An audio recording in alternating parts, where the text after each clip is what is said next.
আসসালামু আলাইকুম, সবাই কেমন আছেন? আজকে আমি আপনাদের সামনে একটা ভিডিও নিয়ে চলে আসলাম। আজকে আমরা খিচুড়ি রান্না করব, সেই সাথে চাল ডাল একসাথে করে নিয়ে নিলাম। আজকে কিন্তু খিচুড়ি রান্না করব অন্য স্টাইলে, অন্য মডেলে। আজকে খিচুড়ি রান্না করব মূলত সবজি খিচুড়ি, সেটা আপনারা শুরু থেকে শেষ পর্যন্ত দেখতেই থাকেন।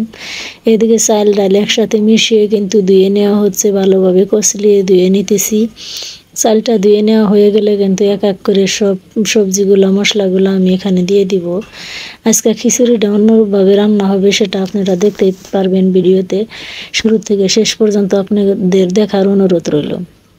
আজকের খিচুড়িটা কীভাবে রান্না করবো, তো আপনারা সাথেই থাকেন। এদিকে চাল ডাল দিয়ে নিয়ে এসে কিন্তু কাঁচামরিচ, পেঁয়াজ, লবণ, হলুদের গুঁড়া, মরিচের গুঁড়া কিন্তু দিয়ে সাথে স্বাদ মতো লবণ দিয়ে তেল দিয়ে কিন্তু এটা মাখিয়ে নিতেছি। এটা কিন্তু মাখিয়ে নিয়ে কিন্তু সমস্ত মশলা টশলা দিয়েই কিন্তু আজকে মাখিয়ে নেব। এদিকে আমি পেঁপে, বেগুন, আলু কেটে নিয়েছি, এগুলা দিয়েই কিন্তু আজকে খিচুড়িটা হবে। খিচুড়িটা আজকে নরম করে রান্না করা হবে। নরম খিচুড়ি অনেক মজা লাগে। প্রতিদিন তো শুকনা শুকনা খিচুড়ি খাই, আজকে একটু নরম নরম করে খিচুড়ি রান্না করব। তাই ভাবছিলাম যে আজকে কিছু সবজি কেটে মিশিয়ে দিয়ে রান্না করি। মাখানো হয়ে গেলে কিন্তু এর মধ্যে পানি অ্যাড করে দিয়ে দিলাম। খিচুড়ির মধ্যে যতটুকু পানি লাগবে সেই পরিমাণ পানিটাই কিন্তু দিয়ে দিছি। তো এদিকে মাখানো শেষ, পানি দেওয়া শেষ, এখন চুলায় বসিয়ে দিলাম।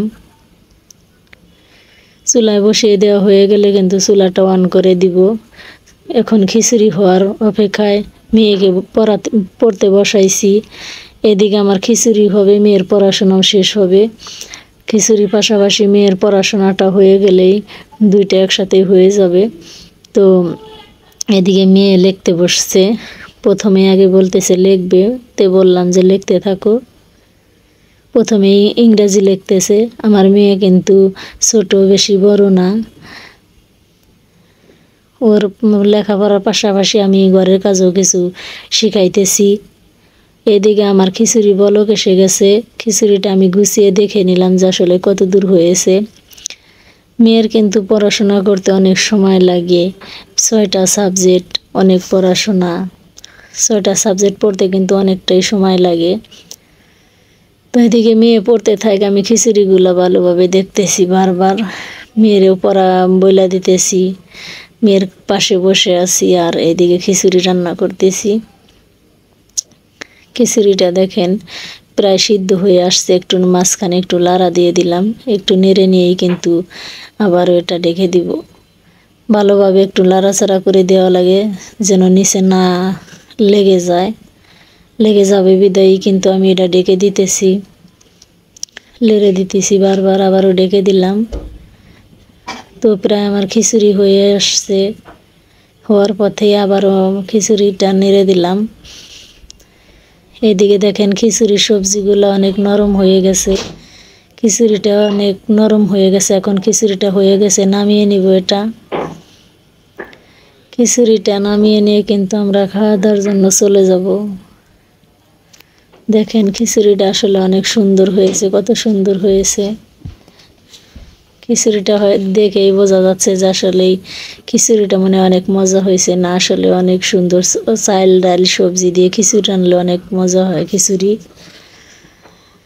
মাঝে সাঝে আপনারা রান্না করে খাওয়ার ট্রাই করবেন যে আসলে এরকম খিচুড়ি কেমন লাগে। আমরা দুই মা মেয়ে কিন্তু রান্না করে শেষে কিন্তু পড়াশোনাও শেষ, রান্নাও শেষ, অলরেডি খেতে বসে গেলাম। খাওয়ার জন্য চলে আসছি, দেখেন খেতে বসে গেছি। দুই মা মেয়ে কিন্তু বেড়ে নিয়েছি। তো খিচুড়িটা আমাদের কেমন হলো খেয়ে দেখি। তো ভিডিওটা দেখার জন্য আপনাদের সবাইকে ধন্যবাদ। যারা যারা আমাদের ভিডিওটা দেখেন, লাইক কমেন্ট শেয়ার করেন, তাদের জন্য অনেক অনেক ভালোবাসা রইল। তো আমাদের ভিডিওগুলো বেশি বেশি লাইক কমেন্ট শেয়ার করবেন, চ্যানেলটা সাবস্ক্রাইব করে দিয়ে আমাদের সাথেই থাকবেন। সব সময় আমাদের পাশে থাকার জন্য আপনাদেরকে ধন্যবাদ। এদিকে মা মেয়ের খাওয়ার কিন্তু প্রতিযোগিতা চলছে। ও একটা বাটির মধ্যে বেড়ে নিয়েছে, আমাকে একটা বাটিতে বেড়ে দিয়েছে। দুইজনেই কিন্তু 2টা চামচ দিয়ে খেতে বসে গেছি। আজকের খিচুড়িটা হাত দিয়ে খাওয়া যাবে না, আজকে খিচুড়িটা একটু নরম করে রান্না করেছি, সেটা আপনারা দেখতেই পারছেন। আজকের মতো এখানেই বিদায় নিচ্ছি। ভালো থাকবেন, সুস্থ থাকবেন, আল্লাহ হাফেজ।